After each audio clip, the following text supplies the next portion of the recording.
Okay जी। सबसे पहले तो हम बात करते हैं कुछ असाइनमेंट्स आपको आपके पोर्टल पे मिली हुई हैं। उम्मीद है कि आप लोगों ने कुछ ना कुछ उनके मतलब कर लिया होगा। But if you have any questions, any doubts, you can go ahead and ask.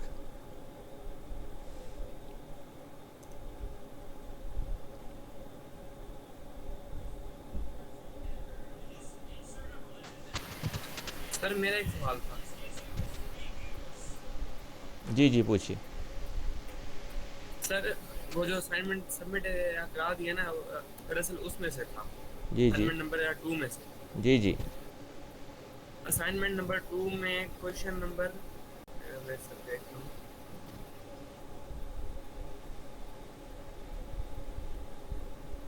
Question number 9 था सर। ये आउटपुट दिखाना था पाइथन एक्सप्रेशन का प्रिंट बेटा 10 लाख का। स्टेटमेंट मुझे आप यहाँ लिख के भेजेंगे तो मैं आपकी बात समझ सकूँगा।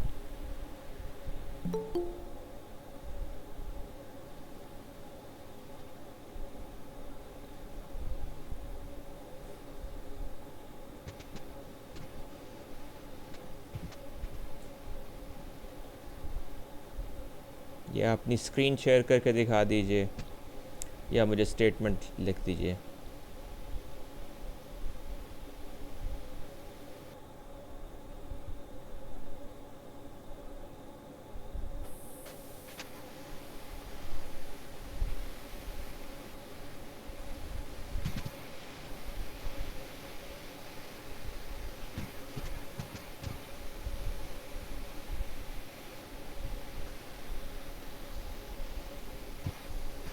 जी, सवाल क्या है आपका अब? सर मेरा इंटरनेट का थोड़ा इशू है, वो इसलिए ज़रा। जी जी, इट्स ओके, सवाल बताइए अब।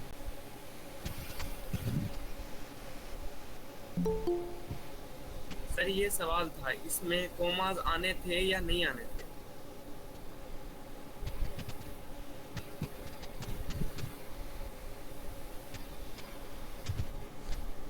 आई really don't get what you're trying to say.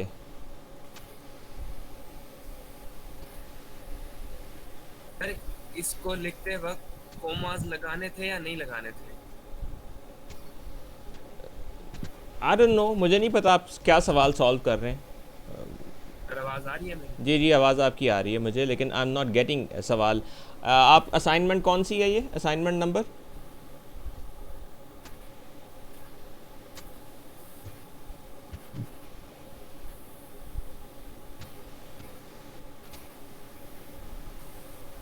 Assignment number बताइए।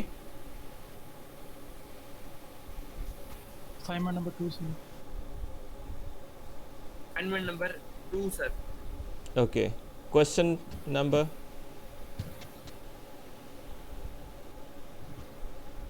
9। Okay, so this is your question. What will be the output of the following Python expression? जी सर वही मैं पूछ रहा हूँ ना कि इसमें कॉमास लगाने थे या नहीं लगाने थे, क्योंकि बेटा, कॉमास जो लिखा लगाने के हुआ है वही लगाने। आपको करना है ना। जी जो लिखा हुआ है आपको ठीक है वही सर। करना है ना। That's very simple. आप चीज़ों को सादा रखा करें, बहुत ज़्यादा मुश्किल ना बनाया करें अपने लिए। ठीक है सर। या और उसके बाद सर एक और था जी जी।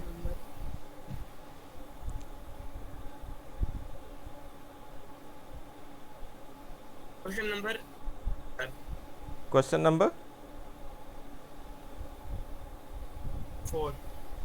जी। किलोमीटर पर मंथ की समझ नहीं आई थी, पर मंथ कैसे करना था?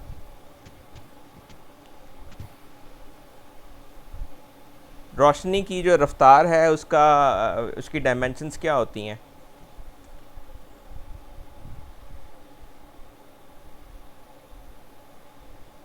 रोशनी की सर रफ्तार ये क्या होती है? मीटर पर सेकंड में होता है ना, 2। तो मीटर को किलोमीटर में कन्वर्ट किया जा सकता है? जी सर। किया जा सकता है। जी जी सर। किया जा हो सकता है। सकता है। ओके। और जो जी जी सर। सेकंड है उसको महीनों में कन्वर्ट किया जा सकता है। जी सर। तो बस इतना ही काम करना है इसके अंदर, जो आपकी कॉमन सेंस से हो जाएगा। ठीक है। ठीक है, यानी आपको सिवाय मल्टीप्लिकेशन और डिवीजन के कोई चीज़ नहीं करनी इसके अंदर। That's the whole thing that you are doing.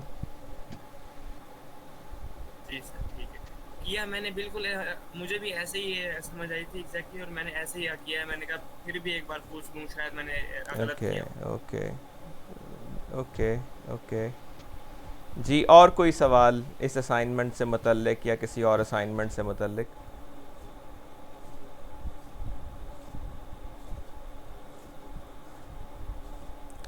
जो एक कॉमन सवाल आपके सामने लिखा होता है ना, मिसाल के तौर पे आपके सामने लिखा हुआ है right a Python statement that prints the number of पैसाज in 700 rupees. ठीक है, now it isn't really a rocket science question. इसको आप ऐसा मत समझें कि नहीं इसमें पता नहीं क्या कोई बहुत मुश्किल सी चीज़ होगी तो ये सवाल बनेगा। ये सारे सवाल बहुत सादा सादा से हैं। ये जो शुरू के चंद सवाल हैं और उसके आगे भी, इन तमाम सवालों का मकसद ये है कि आप छोटी छोटी स्टेटमेंट्स लिखना सीखें, आप पाइथन के इंटरप्रेटर में उन्हें टाइप करके देखें, फिर आपसे कुछ का कहा गया कि इनको टाइप करके देखें इनकी आउटपुट क्या आती है, ताकि आपको समझ आए कि अच्छा ये क्या हो रहा है। सो इन तमाम सवालों का, ये जो बहुत छोटे छोटे सवाल हैं, इनका पर्पज़ ये ही है कि आप पाइथन के एनवायरनमेंट के साथ कंफर्टेबल हो जाएं, आप पाइथन के अंदर जो बेसिक कॉन्सेप्ट्स हैं वो कॉन्सेप्ट्स आपको आहिस्ता आहिस्ता एक एक करके समझ आ जाएं। सो ये बहुत, इनमें ज़्यादातर सवाल बहुत सादा जो हैं और आपकी इंट्यूशन से सॉल्व हो जाने वाले सवाल हैं। तो इन्हें, जो सवाल एक सादा अंदाज में आपके सामने प्रेजेंट किया गया है, उसमें बेजा मुश्किल तलाश करने की कोशिश मत करें। That's simple, if it is looking like simple, just keep it simple and do it.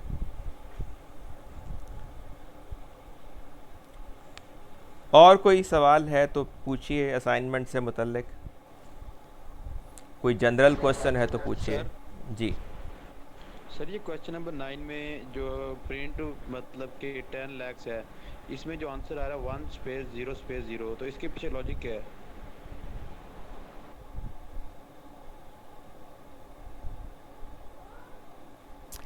इसका मतलब, इसका बुनियादी मतलब ये बनता है कि अगर आप कॉमास का इस्तेमाल करते हैं प्रिंट स्टेटमेंट के अंदर, तो वो कॉमास की मदद से चीज़ों को अलग अलग कर देता है। अब पाइथन के लिए आपने लिखा एक, तो एक को उसने एक ही लिखा, ठीक है।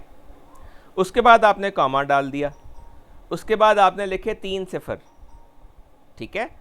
अब सिफर का मतलब वो 3 लिखें या 50 लिखें, सिफर का मतलब सिफर ही होता है, तो पाइथन के लिए वो एक सिफर है, राइट। सो बेसिकली इसका सादा सा मतलब ये है कि प्रिंट स्टेटमेंट के अंदर जब आप कॉमा का इस्तेमाल करते हैं तो वो कॉमा वैल्यूज़ को सेपरेट करता है। यानी अब ये एक नंबर नहीं है बल्कि 3 डिफरेंट नंबर्स हैं। पहला नंबर 1 है, दूसरा नंबर सिफर है, तीसरा नंबर भी सिफर है। Okay sir. और सवाल का पर्पस भी ये है कि आप इस चीज़ को खुद समझ सकें कि इसने ऐसा किया है तो क्यों किया है, कुछ और क्यों नहीं किया।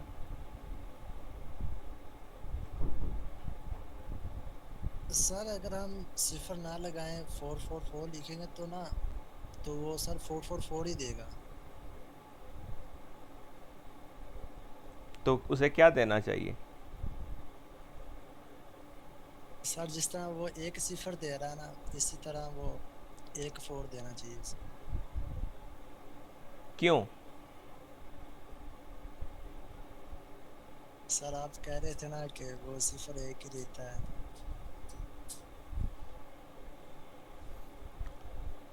कोई और इस बात को एक्सप्लेन कर सकता है? जो ये सवाल पूछ रहे हैं, ये सवाल किसी और को समझ आता है तो कोई बता सकता है कि ये 444 ही क्यों देता है?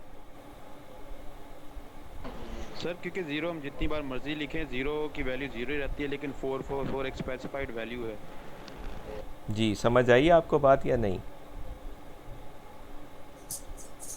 यस सर आ गई। ओके जी, और कोई सवाल? सर मैंने एक क्वेश्चन था। जी जी, अपना क्वेश्चन नाम, नंबर 7 अपना नाम भी साथ प्रिंट बता इन दिया करें। जब आप सवाल पूछते हैं तो पहले अपना नाम बता दिया करें, because I don't get to see you. Mohammad Danishkul. Ji sir ये दानिश। क्वेश्चन नंबर 17 है, जी असाइनमेंट नंबर 2 में। जी जी सर वो चेक कीजिएगा, उसकी इंडेक्सिंग का वैल्यू भी ज़्यादा थी, फिर भी वो प्रिंट कर रहा था पूरी स्ट्रिंग को। जी या सर ये 150 आउट ऑफ रेंज है। ये अगर आप स्ट्रिंग चेक करें तो आउट ऑफ रेंज है 150 इसकी इंडेक्सिंग में। जी तो जी फिर भी ये वैल्यू पूरी स्ट्रिंग की दे रहा है, वो क्यों सर? जी जी। कोई इस सवाल का जवाब दे सकता है जो सवाल दानिश ने पूछा है?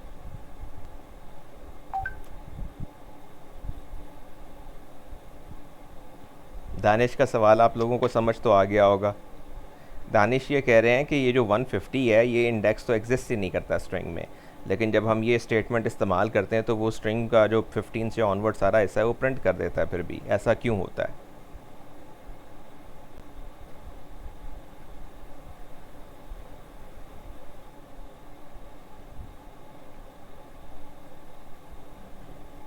जी कोई इस सवाल का जवाब नहीं दे सकता? सर इसमें ना पाइथन वो जितने मर्जी डिजिट हो, अगर वो स्पेसिफाई नहीं है, यानी कि वो 30 तक है, 15 से 30 तक, अगर हम 150 लिखेंगे तो वो 30 तक दे देगा, आगे है या नहीं है वो नहीं दिखेगा। ओके, आपका क्या नाम है? मोहम्मद रिजवान। अच्छा, रिजवान ने कहा कि भले ही वो 30 तक इंडेक्स हों, लेकिन अगर आप 30 से बड़ी भी कोई वैल्यू दे देंगे तो वो 30 तक सारे दिखा देगा, वो इसके ऊपर कोई एरर नहीं देगा। तो ये डिस्क्रिप्शन है रिजवान की। क्या आप इससे एग्री करते हैं Danish? Sir I don't know, लेकिन ओके मैंने सॉल्व करने की कोशिश किया। अगर इसको अकेले को करें जैसे क्वेश्चन नंबर 16 है तो इंडेक्स एरर दे देगा, और अगर ये दोबारा क्वेश्चन नंबर 17 को करें तब वो इंडेक्स एरर नहीं देता, पूरी स्ट्रिंग दे देता है। ओके। तो सर समझ नहीं आ रही मुझे सही तरह कोई से। और बता सकता है इस सवाल का जवाब किसी और के जहन में अगर आ रहा है तो? क्यों बच्चों, सवाल तो बहुत सादा सा है यार, कोई तो जवाब दे ज़रा।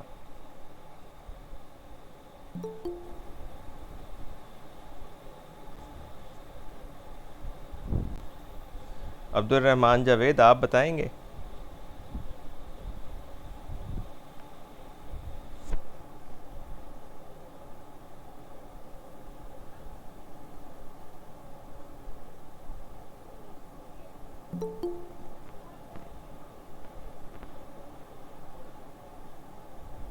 हारिस बेटा, आप बता सकते हैं इस सवाल का जवाब?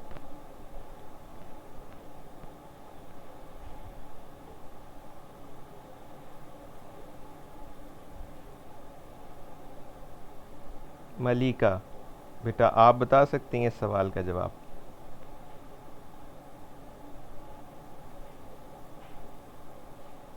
क्वेश्चन रिपीट कर दें। जी ये सवाल दानिश ने पूछा था, ये सवाल।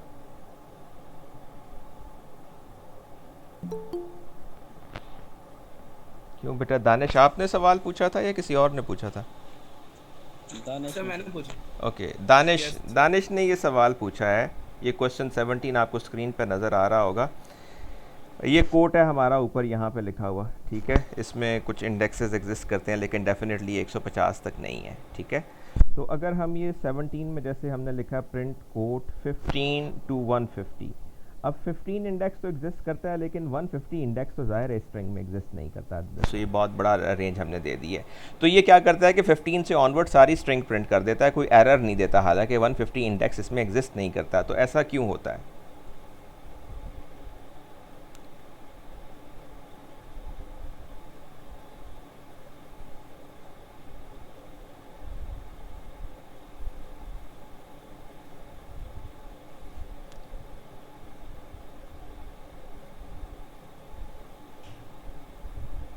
वैसे कोई गंभीर वजह नहीं है इसकी। This is very simple, I told you while we were studying it as well.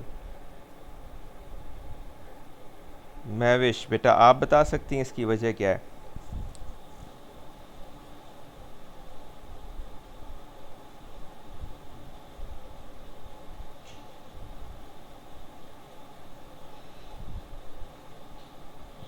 Sir मैं बताता हूँ। ओके, साजिद बता रहे हैं जी। सर ये 150 तक अगर इसमें इंडेक्स होते तो 150 तक वो प्रिंट कर देता। ओके अगर नहीं है तो वो जितने भी हैं वो प्रिंट कर देता। अगर 150 से ऊपर होते तो वो नहीं करता। Okay excuse me sir. जी। सर हमने कोलोन लगा दिया है ना उसके बाद, तो फिर आपने बताया था जब हम कोई भी डिजिट लिखने के बाद कोलोन लगाते हैं तो वो लास्ट तक सारे प्रिंट कर देता है। या लेकिन कॉलन के बाद हमने 150 भी लिखा है, तो हमने इसकी एक रेंज भी दी है। अगर हम कॉलन के बाद कुछ ना लिखें फिर तो ठीक है कि सब कुछ प्रिंट कर देगा, लेकिन हमने कॉलन के बाद एक नंबर लिखा है 150। तो हमारा सवाल ये है कि 150 तो ज़ाहिर है 150 कैरेक्टर तो हैं ही नहीं स्ट्रिंग में, तो वो सारे प्रिंट कर देता है, एरर क्यों नहीं दे देता इसके ऊपर? पता नहीं सर। ओके इसकी वजह मैंने आपको बताई थी जब हम स्टडी कर रहे थे, तो हमने कहा था कि जब आप इंडेक्स देखें, दो चीज़ें हैं ना जो स्ट्रिंग्स के साथ आप करते हैं। एक है इंडेक्सिंग, कि आप कोई एक इंडेक्स लिखें, जैसे आप क्वेश्चन नंबर 16 में आपने सिर्फ 150 लिखा है, तो 150 जब आप लिखते हैं तो वो एरर दे देता है कि ये इंडेक्स स्ट्रिंग में एग्जिस्ट नहीं करता। लेकिन जब आप 15 से 150 लिखते हैं तो वो 15 से ऑनवर्ड सारी स्ट्रिंग प्रिंट कर देता है और एरर नहीं देता।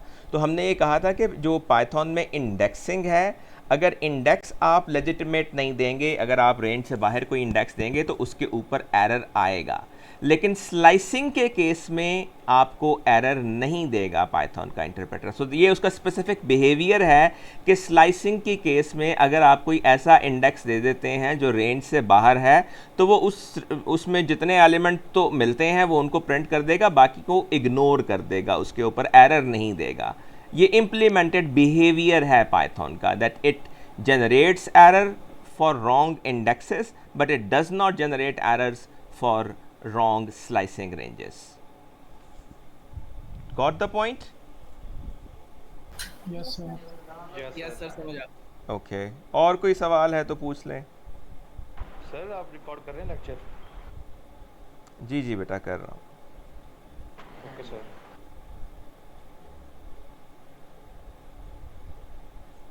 जी और कोई सवाल इस असाइनमेंट से या अगली असाइनमेंट से?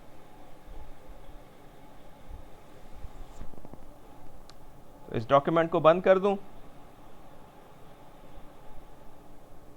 लें जी बंद कर दिया। असाइनमेंट 3 का भी आपको पार्ट दिया हुआ है ना? Yes sir. इस असाइनमेंट में कोई सवाल है तो पूछ लीजिए।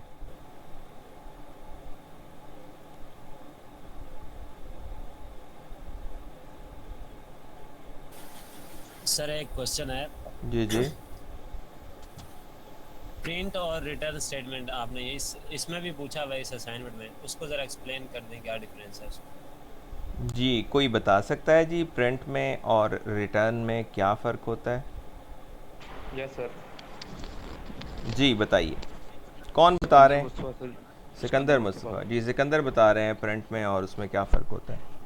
सर जब हम प्रिंट स्टेटमेंट्स अपने प्रोग्राम में यूज़ करते हैं तो वो प्रोग्राम प्रिंट स्टेटमेंट प्रिंट करने के बाद प्रोग्राम रन होता रहता है, उसके नीचे अगर कोई ब्लॉक या कोई और स्टेटमेंट्स लिखी हैं तो वो रन होती हैं। लेकिन रिटर्न की सूरत में वो जो रिटर्न स्टेटमेंट है वो तो रिटर्न करेगा, लेकिन प्रोग्राम वहीं पे क्लोज हो जाएगा। ओके कोई और?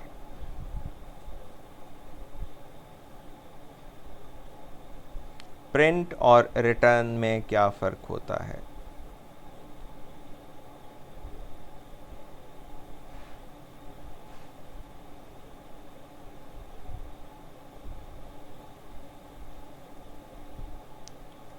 कम ऑन बच्चों, कोई ना कोई तो कुछ बताए। और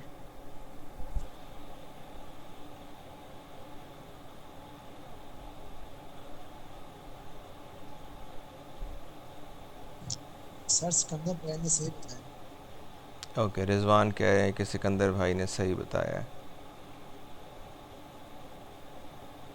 लेकिन इस जवाब का कोई और ज़रूरी पहलू है जो मिसिंग है, अगर कोई बताना चाहे तो।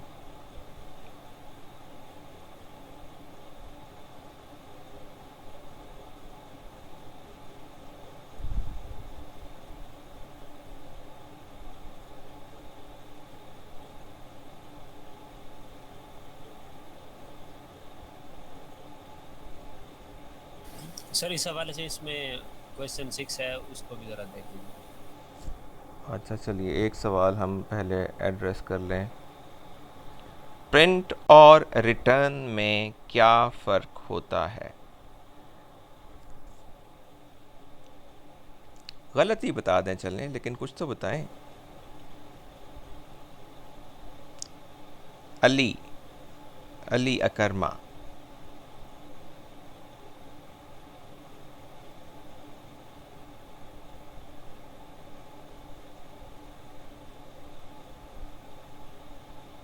अली अकरमा ने हमें सवाल ही रिटर्न कर दिया है। वो कहते हैं यूँ समझें कि मैंने तिलिस्मी टोपी पहनी हुई है और मैं मौजूद ही नहीं हूँ।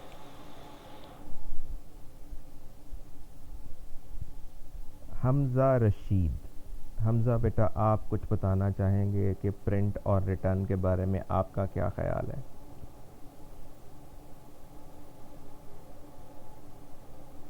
सर जो सिकंदर ने कहा है वही बताया अभी तक। जो सिकंदर ने कहा है वही बता दें। सर इसने कहा है कि प्रिंट अगर जब हम यूज़ करते हैं तो वो ब्लॉक के वो जो हमारा कोड होता है वहीं तक उससे आगे भी हम प्रिंट स्टेटमेंट अगले के लिए भी यूज़ कर सकते हैं, और जो रिटर्न है वो सिर्फ उसी की वैल्यू को रिटर्न कर देगी, अगले प्रोग्राम में नहीं, अगले कोड में नहीं करेगी। तो अगर प्रिंट आखिरी स्टेटमेंट हो तो फिर प्रिंट और रिटर्न एक ही हो जाएंगे।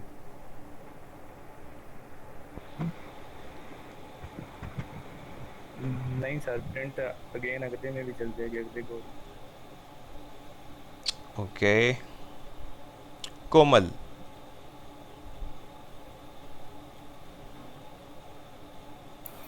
सर प्रिंट को जब हम प्रिंट फंक्शन देंगे तो जो हमसे स्पेसिफाइड मैसेज दिया होगा वो प्रिंट कर देगा। ओके। और रिटर्न स्टेटमेंट में जो हमने फंक्शन एग्जीक्यूट किया होगा उसका रिजल्ट दे देगा। उसका रिजल्ट दे देगा। ओके। प्रिंट स्टेटमेंट जो भी वैल्यू हो उसे प्रिंट कर देता है, और रिटर्न स्टेटमेंट वैल्यू फंक्शन को रिटर्न करता है और एग्जीक्यूशन को एंड कर देता है। ओके। सो राइट, ओके। सो ये दोनों सवाल ज़्यादा, ये दोनों जवाब ज़्यादा मुनासिब हैं जो अहमद रज़ा ने कहा और जैसे कोमल ने कहने की कोशिश की। देखिए, रिटर्न स्टेटमेंट जो है वो कॉलर को कोई वैल्यू रिटर्न करती है आम तौर पर, ठीक है। अच्छा, ऐसा भी हो सकता है कि आप रिटर्न एम्प्टी रखें तो उस सूरत में वो कुछ रिटर्न नहीं करेगा लेकिन वापस तो चला जाएगा कंट्रोल।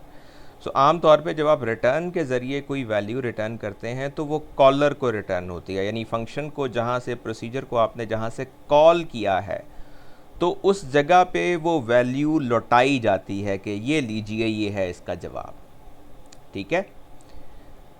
जबकि प्रिंट के ज़रिए जब आप कोई चीज़ प्रिंट करते हैं तो इसका मतलब ये होता है कि इसको सिर्फ कंसोल पे, डिस्प्ले पे, स्क्रीन पे दिखा दिया जाए, ये वापस नहीं की जाएगी वैल्यू, राइट।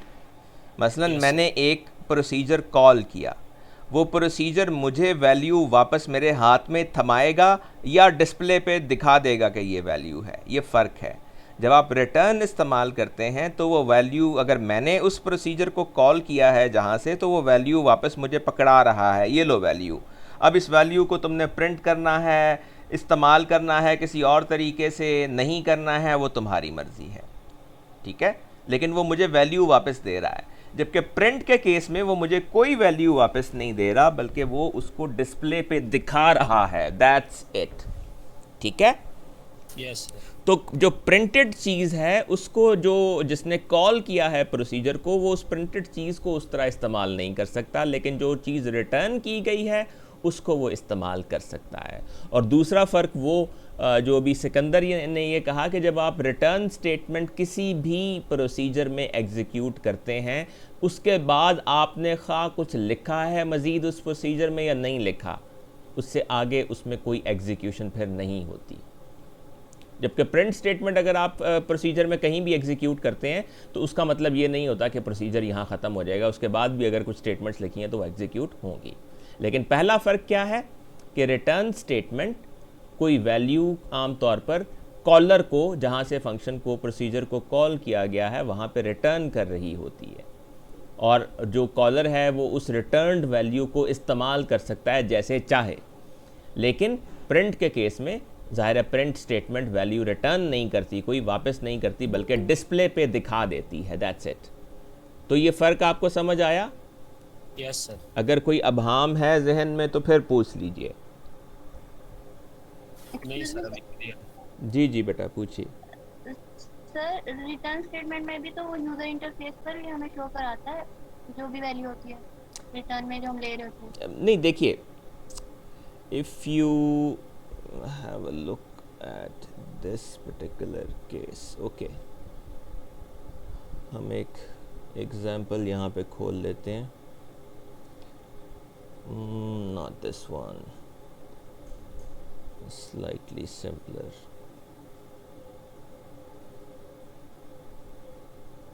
मिसाल के तौर पे ये देखिए,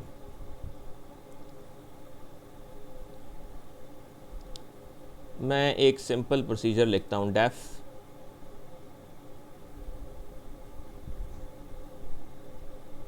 स्क्वायर, जो कोई नंबर लेता है और रिटर्न कर देता है नाम स्टार नाम।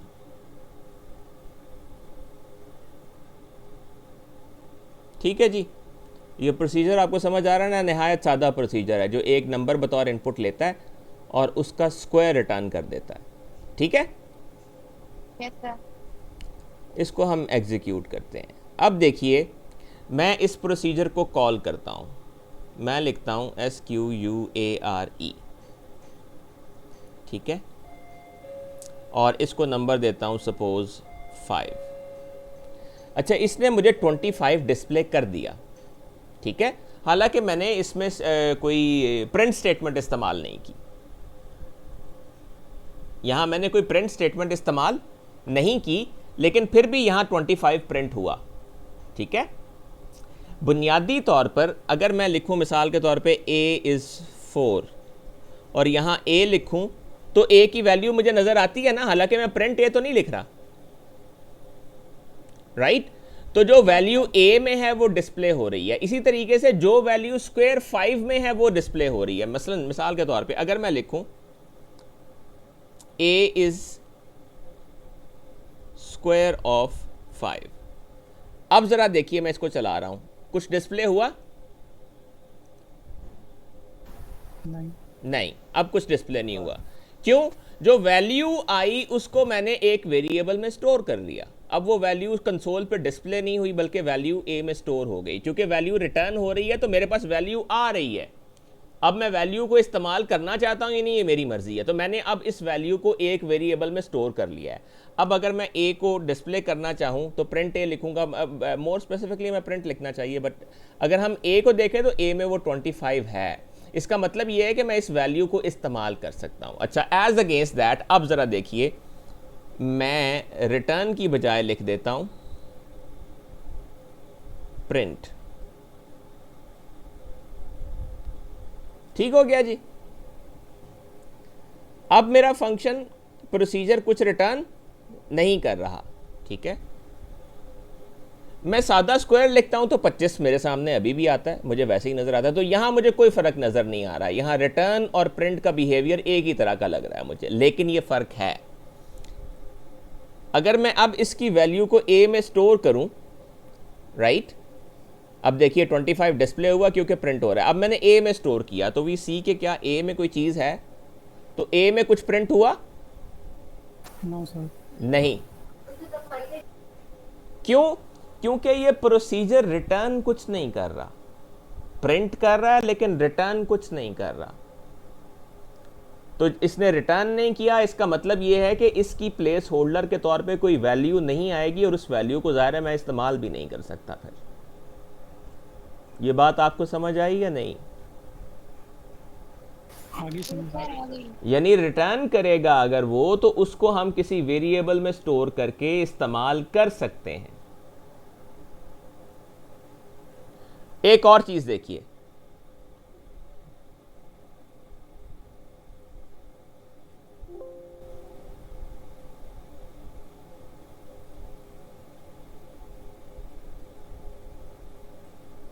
अब देखिए मैंने लिखा है स्क्वायर ऑफ 5। ठीक है, हम देखते हैं क्या होता है। हमें इसने क्या दिया इस वक्त? एक एरर। इसने कहा unsupported operand types for star, none type and none type. क्यों? ये फंक्शन बेसिकली कुछ भी रिटर्न नहीं कर रहा, नन रिटर्न कर रहा है। तो नन जो वैल्यू आएगी उसको जब आप आगे मल्टीप्लाई करना चाहेंगे तो वो आपको आपके लिए प्रोडक्टिव नहीं होगा। अच्छा, मैं क्या करता हूँ, अब मैं यहाँ प्रिंट की बजाय रिटर्न कर देता हूँ।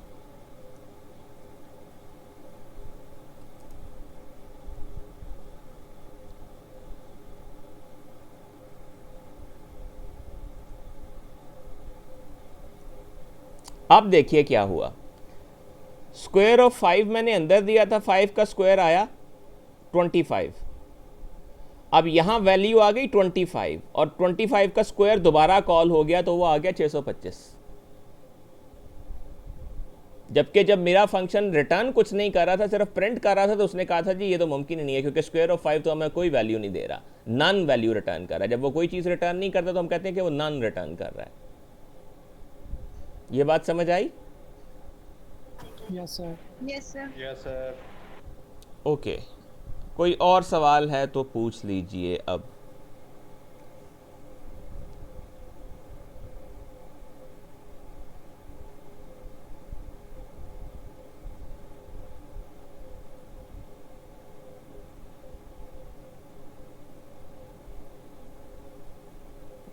जी, सवाल ख़त्म हो गए?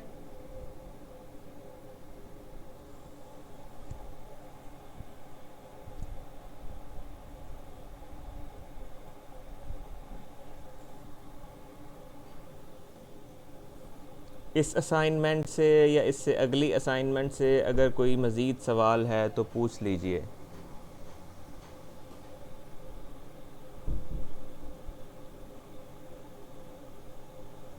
अगली सर अभी बनाई नहीं, बनाएंगे तो फिर क्वेश्चन आएगा तो कोई ज़रूर पूछेंगे। ओके, असाइनमेंट 2 ये हो गई, असाइनमेंट 3, असाइनमेंट 4 भी आपको दी हुई है। असाइनमेंट 4 अभी चलने किसी ने नहीं की। असाइनमेंट 3 जो है वो तकरीबन 15 लोग टर्न इन कर चुके हैं और 4 अभी किसी ने नहीं की। राइट, तो अभी तक और कोई सवाल नहीं है। You are okay with it now?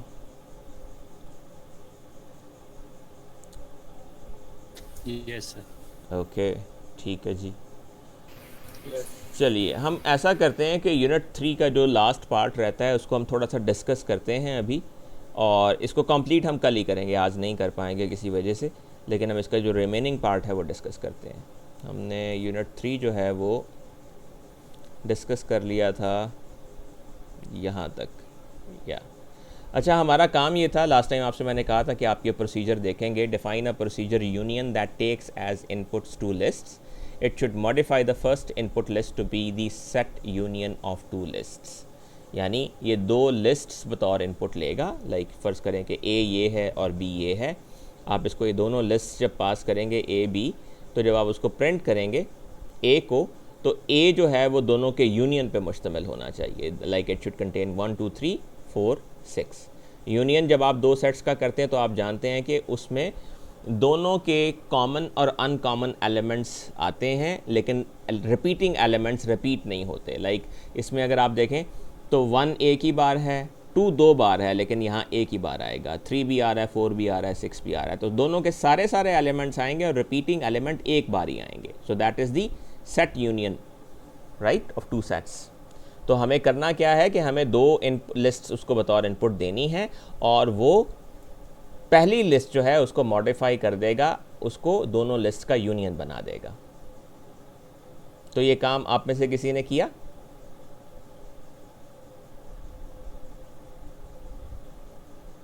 या करने की कोशिश की? नहीं sir. Anybody who try to do it?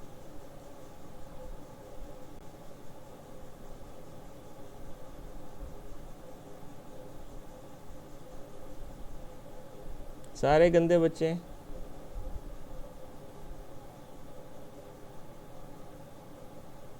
Sir सारे प्रेजेंटेशन और असाइनमेंट्स में लग गए थे और मिड की टेंशन भी थी। ओहो,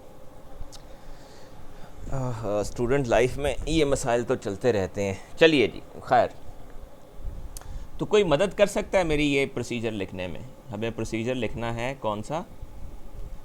def union which takes as input two lists. Suppose we name them A and B, and we want A to be the set union of both A and B.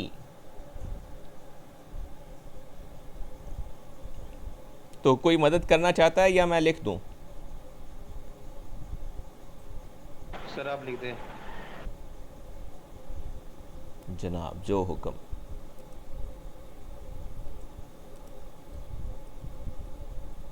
अब मैं लिख दूंगा लेकिन समझाना आपने है।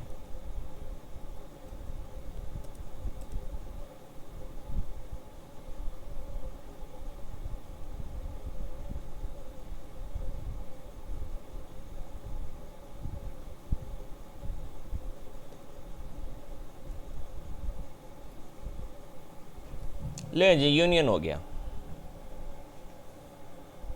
ज़रा टेस्ट भी कर लेते हैं, फिर आपसे कहूँगा कि आप समझाएं। तो ए में बताइए सेट में क्या लिखें, ए में क्या लिस्ट में एलिमेंट डालें?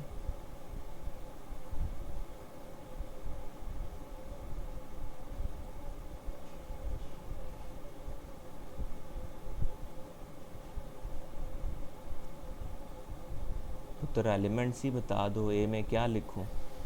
ऐसे लिख दें सर जैसे उधर क्विज में दिए हुए थे 1 2 3 4 ये जो भी 1 2 3 4 या जो भी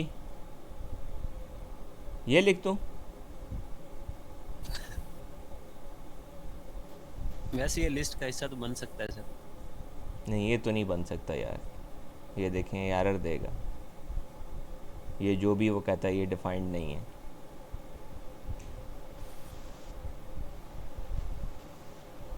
तो बताइए जी क्या लिखूं ए में?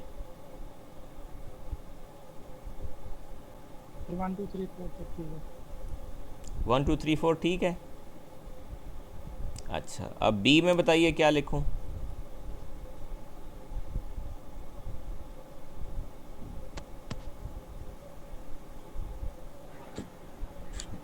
ये लिख दूं? सही है सर।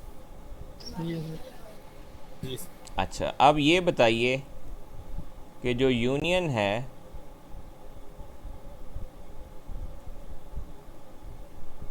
ए और बी का, इसमें क्या जवाब आना चाहिए? सेकंड लिस्ट बी वाला। Okay B sir. तो ए को प्रिंट करते हैं तो 1 2 3 4 5 6 7 8 आ गया। तो ठीक है, यही होना चाहिए था यूनियन में। जी सर। Yes sir. तो उसने ए को मॉडिफाई कर दिया और ए को दोनों का यूनियन बना दिया। ठीक हो गया जी। अब आप मुझे ये प्रोग्राम समझाएंगे कि ये प्रोग्राम कैसे काम कर रहा है।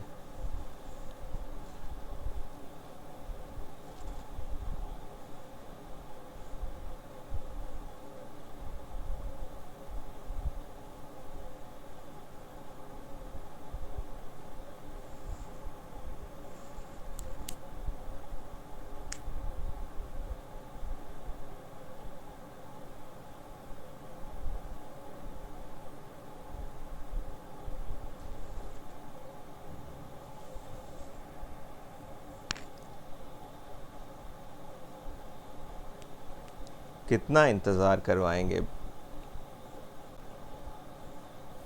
ऐसे लग रहा है जैसे फर्स्ट टाइम देख रहे हो। ज़ाहिर है फ़र्स्ट टाइम ही देख रहे हैं बेटा, ये यूनियन का प्रोसीजर तो आप फर्स्ट टाइम ही देख रहे हैं, लेकिन इसके अंदर होने वाली कोई भी चीज़ पहली बार नहीं देख रहे।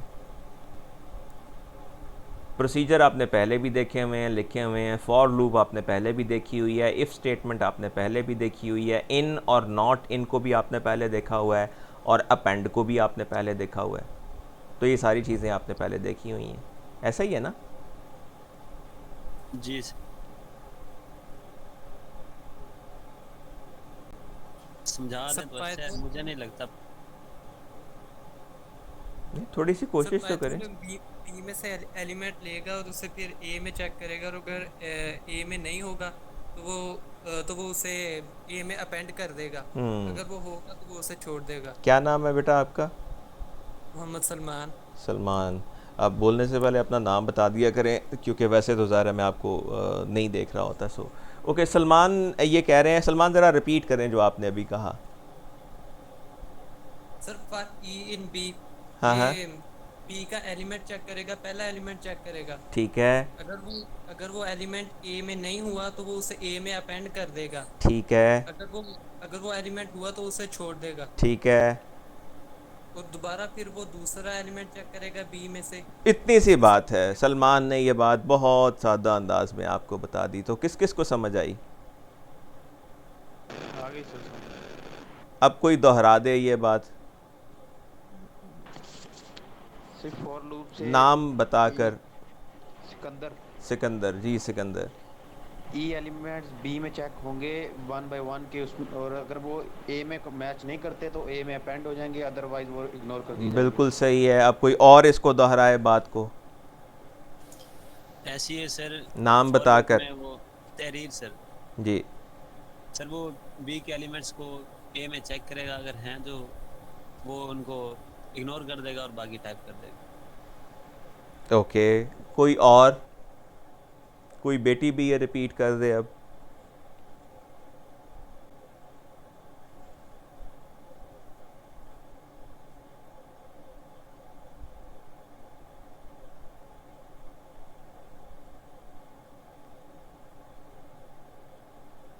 तो ख़वातीन में किसी को समझ नहीं आई ये बात?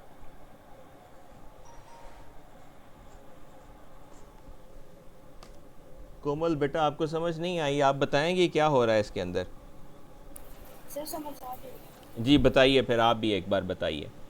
सर ये जो ई है वो बी के एलिमेंट्स हैं, तो पहले ओके। वो चेक करेंगे कि ई के एलिमेंट्स जो है वो ए में हैं।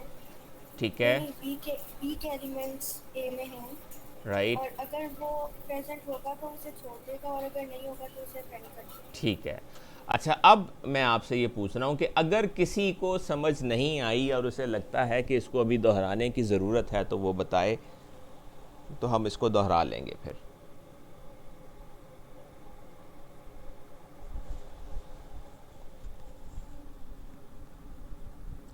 सबको समझ आ गई है? सर बता दें। जी सर। ओके, आपका क्या नाम है? हमाद सही। हमाद। तो हमाद बेटा ज़रा पहली लाइन पढ़ें, इसमें क्या लिखी हुई है? F union into A, B। Def का क्या मतलब होता है?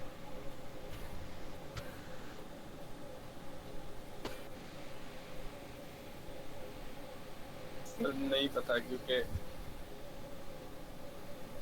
ओहो बेटा, इसका मतलब है कि आपने तो कोई बुनियादी चीज़ें भी नहीं पढ़ी।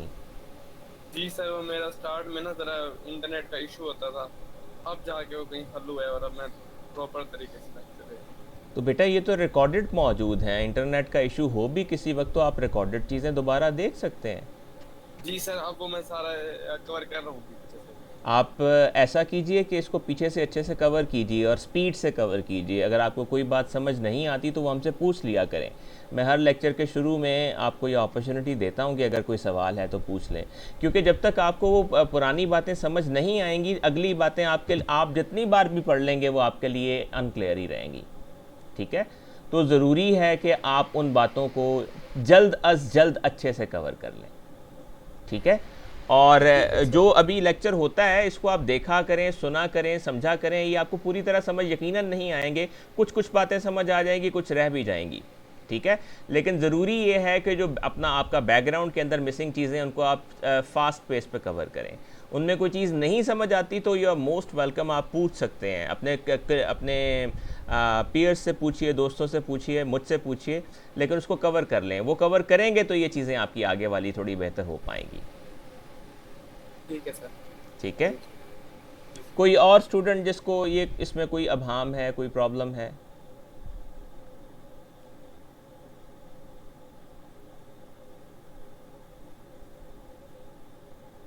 चलें, अब हमें एक स्टूडेंट ऐसा चाहिए जो इस पूरे प्रोसीजर को डेफ के वर्ड से लेके आखिर तक अच्छे से एक्सप्लेन कर दे हमारे लिए। Anybody is welcome to do that.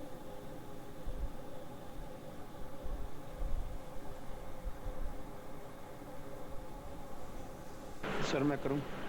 नाम बता। सिकंदर। सिकंदर। सर सबसे पहले हमने लिखा है डेफ। डेफ एक कीवर्ड है पाइथन का जो कि किसी भी प्रोसीजर को डिफाइन करने के लिए यूज होता है। ठीक हो गया। उसके बाद यूनियन हमने अपनी मर्जी से कोई भी वेरिएबल का नाम रखा है प्रोसीजर को डिफाइन करने के बाद। नहीं, हमने वेरिएबल का नाम तो नहीं रखा। प्रोसीजर का नाम से जी, प्रोसीजर का नाम रखा है। उसके बाद हमने इसे दो नंबर वैल्यूज असाइन किए हैं जो कि नहीं, हमने इसे वैल्यूज़ असाइन नहीं की। वैल्यूज के सही हमने मतलब इनपुट देंगे ना इसमें ए और बी की जगह पे। किसको इनपुट देंगे? यूनियन को, हमारे प्रोसीजर को। ओके, सो हम यूनियन प्रोसीजर को दो इनपुट्स दे रहे हैं, दो पैरामीटर्स पास कर रहे हैं। यानी ये इनपुट देना या पैरामीटर पास करना एक ही मानी रखता है, लेकिन आप जो लफ्ज़ इस्तेमाल करेंगे वो यही होंगे कि आप उसे इनपुट दे रहे हैं या पैरामीटर पास कर रहे हैं, इसके अलावा और कोई चीज़ नहीं। ठीक है, तो आप इसे दो पैरामीटर्स दे रहे हैं, दो इनपुट्स दे रहे हैं, ए और बी के नाम से, और ए भी एक लिस्ट है और बी भी एक लिस्ट है। Yes sir. और इसने करना क्या है? ये सर हम यूनियन वाला फंक्शन चेक कर रहे हैं कि यूनियन ले रहे हैं दो लिस्ट का। हमें करना ये है कि जो दो लिस्ट हम पास कर रहे हैं ए और बी, उनका हमें यूनियन करना है और यूनियन का रिजल्ट लिस्ट ए में अपेयर होना चाहिए। Yes sir. ठीक है, अच्छा चलिए अब आगे चलिए। उसके बाद फॉर, ये भी एक कीवर्ड है जो कि फॉर लूप के लिए यूज होता है। ठीक है। उसके बाद ई हम एलिमेंट को जाहिर करने के लिए शो करते हैं। ई एक वेरिएबल है जिसका नाम हमने खुद रखा है। ठीक है। और उसके बाद इन, ये भी एक बिल्ट इन कीवर्ड है जो ओके। किसी भी चीज़ में लिस्ट वगैरह में लिस्ट है जैसे कि बी, इसमें चेक करने के लिए यूज करेंगे हम। ठीक है। उसके बाद हम नीचे स्टेटमेंट लिख रहे हैं इफ स्टेटमेंट। तो बेसिकली फॉर लूप जो है वो ये कर रही है कि बी एक लिस्ट है, बी में से एक एक एलिमेंट उठा के एक वक्त में वेरिएबल ई में रख दी जाएगी। तो पहली बार बी का पहला एलिमेंट वेरिएबल ई में आ जाएगा, फिर सेकंड, फिर ऐसे कंटिन्यू होता जाएगा जैसे ये लूप चलेगा। ओके। उसके बाद सर हमने अभी इफ स्टेटमेंट लिखी है जो कि कंडीशनल स्टेटमेंट है। इफ के, और इसमें हमने एलिमेंट जो हमारा वेरिएबल है वो अगर नॉट इन यानी कि अगर ए में मौजूद नहीं है, ठीक है, तो उसके बाद हमने फिर से नीचे एक स्टेटमेंट लिखी है कि उसे हम ए में अपेंड कर देंगे, यानी कि वो एलिमेंट हम ए में ऐड कर, ए की लिस्ट में ऐड कर देंगे जी। और उसके बाद ये फिर से फॉर लूप फॉर जगह पे चला जाएगा जी। ठीक है, से वही यही लूप दोबारा चलेगा। दोबारा चलेगा, बी का दूसरा एलिमेंट ई में आ जाएगा, फिर दूसरे एलिमेंट को चेक करेंगे मैं वो ए में है या नहीं। जी बिल्कुल ठीक हो गया, राइट। अच्छा, अब फ़र्ज़ करें मैं चाहता हूं कि मैं इस प्रोसीजर को थोड़ा सा तब्दील करूं। मैं अभी इसका नतीजा ए में इकट्ठा कर रहा हूं। मैं चाहता हूं नहीं, नतीजा ए में इकट्ठा ना हो बल्कि बी में इकट्ठा हो। अभी यूनियन का रिजल्ट हम ए में ले रहे हैं ना। तो मैं चाहता हूं नहीं, हम यूनियन का रिजल्ट ए में ना लें बल्कि बी में लें। तो क्या आप इस प्रोसीजर को चेंज करके मुझे दिखा सकते हैं? ज़रा अपने पास बनाइए, इस प्रोसीजर को चेंज कीजिए।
कोई कर ले तो बता दे फ़ौरन कि कर लिया है।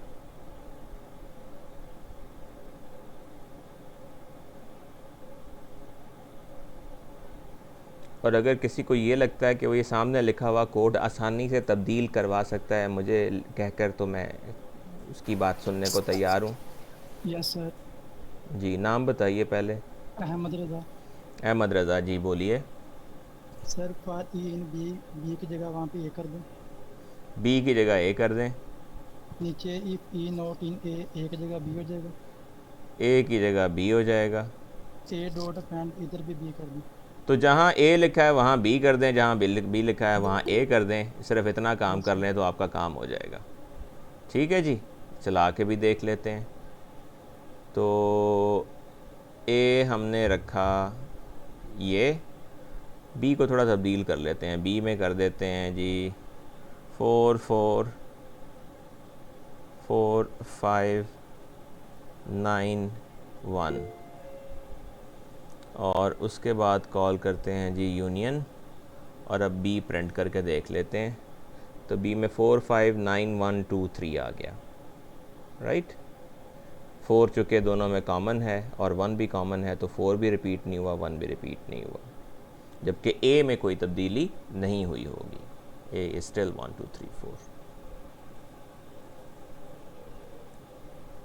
ठीक है जी। Yes sir. So that was pretty simple. चलें जी, अच्छा थोड़ा सा काम आगे है पॉप। हमारे पास लिस्ट में एक और ऑपरेशन होता है पॉप। पॉप ऑपरेशन बेसिकली ये करता है, मसलन आपके पास एक लिस्ट है बी, राइट, जिसमें 4 5 9 1 2 3। अगर हम बी डॉट पॉप करें तो बी का आखिरी एलिमेंट उसमें से रिमूव कर दिया जाएगा, पॉप कर दिया जाएगा। तो पी का आखिरी एलिमेंट 3 है, 3 उसमें से रिमूव होगा, तो बाकी लिस्ट क्या बचेगी 4 5 9 1 2, और जो एलिमेंट पॉप हुआ है ये वो रिटर्न भी करेगा पॉप मेथड। ठीक है, इसका मतलब है कि आप उस एलिमेंट को किसी वेरिएबल में स्टोर कर सकते हैं। अब अगर आप बी को देखेंगे उसमें 3 नहीं है।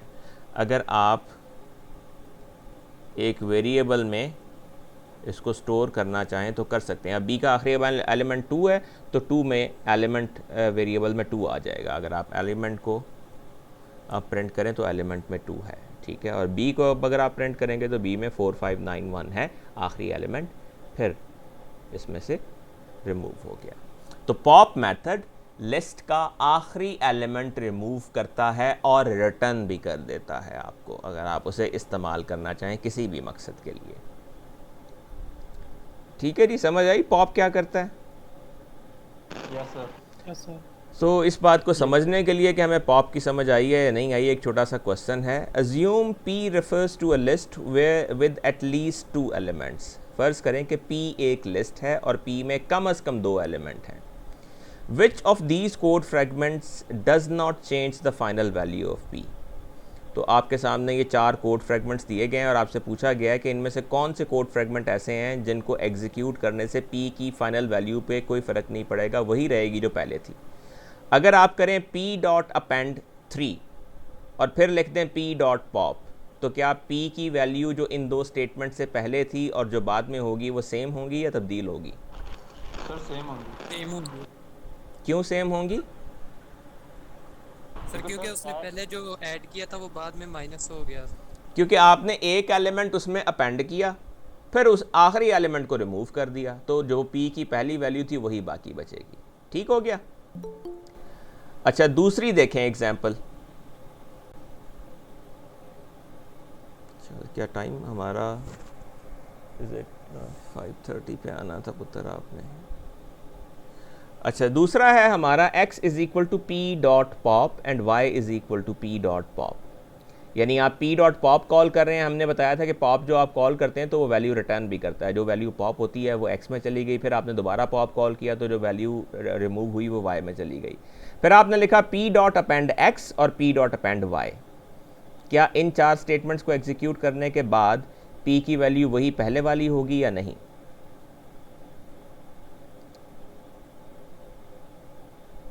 नहीं सर।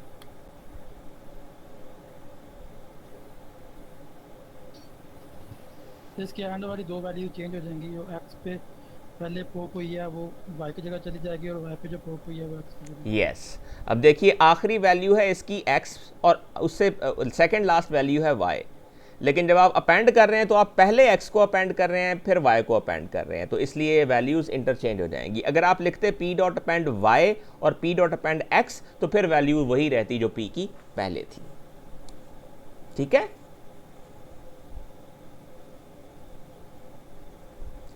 उसके बाद है x is equal to p dot pop, कि आप एक एलिमेंट पॉप करें उसको x में डाल दें और फिर p डॉट अपेंड x, फिर उसी एलिमेंट को अपेंड कर दें तो ये सेम रहेगी।